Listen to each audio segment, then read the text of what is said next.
अयोध्या का क्या अर्थ है? और देखिए, अयोध्या जो आप लोग बाहर से आए हैं, या हम जो यहाँ वाले हैं, वो कभी अयोध्या नहीं कहते, हम हमेशा कहते हैं अयोध्या जी, या यहाँ पे कहा जाता है अयोध्या जी। तो ये जो अयोध्या जी हैं, इस अयोध्या का जो अर्थ है, जो इसकी व्यंजना है, यह, और इसके बाद में आप हमेशा एक कथा सुनाती हैं, एक बताती हैं कि जब वो उनका होने वाला था यज्ञोपवीत, जब वो तो जो उनके यहाँ जाओ तो कैसे उनका घर पहचानो, थोड़ी सी कथा उसकी वो बताइएगा, ये आपके पास। देखिए, हमारे वेदों से ले उपनिषदों में सब में अयोध्या का वर्णन मिलता है, और इसका शाब्दिक अर्थ है जिसे जीता न जा सके। जी जी। तो उस रूप में अयोध्या में इतने युद्ध हुए, इतनी बार इतनी हिंसा हुई, लेकिन अयोध्या वालों ने हार नहीं मानी, और हमेशा बहुत नुकसान सहने के बाद भी अयोध्या के प्रति आस्था ऐसी बनी रही कि जो भी लड़की भगवान से वरदान मांगती है कैसा ससुराल मिले, सीता जी के मुंह से कहलवाया जाता है कि रोज सरजू स्नान का मुझे फल मिले, अयोध्या ससुराल हो, कौशल्या जैसी सास हूँ, दशरथ जी से ससुर हूँ, और पुरुष मांगे श्री राम। तो ये हर भारतीय कन्या का स्वप्न है कि वो अयोध्या में उसकी अयोध्या जैसी ससुराल मिले।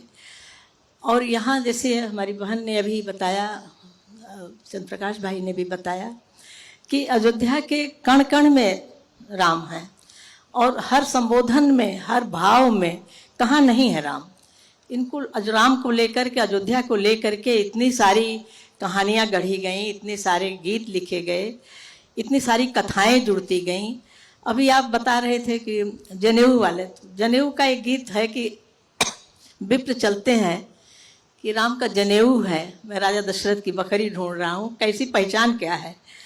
तो बांसवन धोतिया झुरात हुई हैं, बरुआ जेमत हुई हैं, और आंगन ढोल धमाके वह राजा दशरथ बकरी। तो बांस पर जो है केसरिया रंग में रंग की धोतियां सूख रही होंगी, बरुआ जे रहे होंगे, ढोल दमक रही होगी। ऐसा एक गांव की कल्पना, पीछे बसवारी है, बरुआ माने ब्रह्मचारी, ब्रह्मचारी, और एक गांव की कल्पना, अयोध्या की कल्पना गांव के रूप में है कि पिछवाड़े बसवारी है और आगे नीम है, तुलसी है, एक जो प्राकृतिक परिवेश में जो अयोध्या की कल्पना है। अभी मैं बता रही थी, चर्चा हो रही थी कि लखनऊ, ये लखनऊ अयोध्या में यतीम जी के ही पूर्वजों का बनाया हुआ है लाख आमों का बगीचा, जो केवल अब शब्द रह गया है। अब जो है लखनऊ मिलते नहीं है। यहाँ का लखनऊ, में बचपन में सोचती थी लखनऊ होता क्या है, तो बताया कि लाख आम के पेड़ों का बगीचा। तो और बहुत सारी किंवदंतियाँ हैं, बहुत सारी चीज़ें जुड़ी हुई हैं, और राम के बिना अयोध्या की कल्पना ही नहीं हो सकती। जब राजा दशरथ कहते हैं, कौशल्या को समझाते हैं कि संतान नहीं तो क्या हुआ, हम तीनों भुवन के राजा हैं, अयोध्या के राजा हैं, यहाँ का सुखभोग करेंगे। तो कहती हैं कि आपके लिए सुखभोग के सामग्री है अयोध्या, लेकिन मेरे लिए राम के बिना एक कूड़ा करकट से ज़्यादा इसका महत्व तो नहीं है।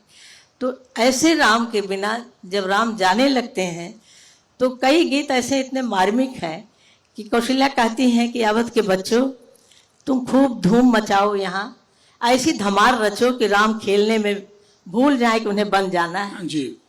फिर जब नहीं बच्चे रोक पाते तो कहते हैं ऐसे अयोध्या में सब निर्दयी बसते हैं, कोई मेरे राम को नहीं रोक रहा है, तो पीछे पीछे चलती हैं।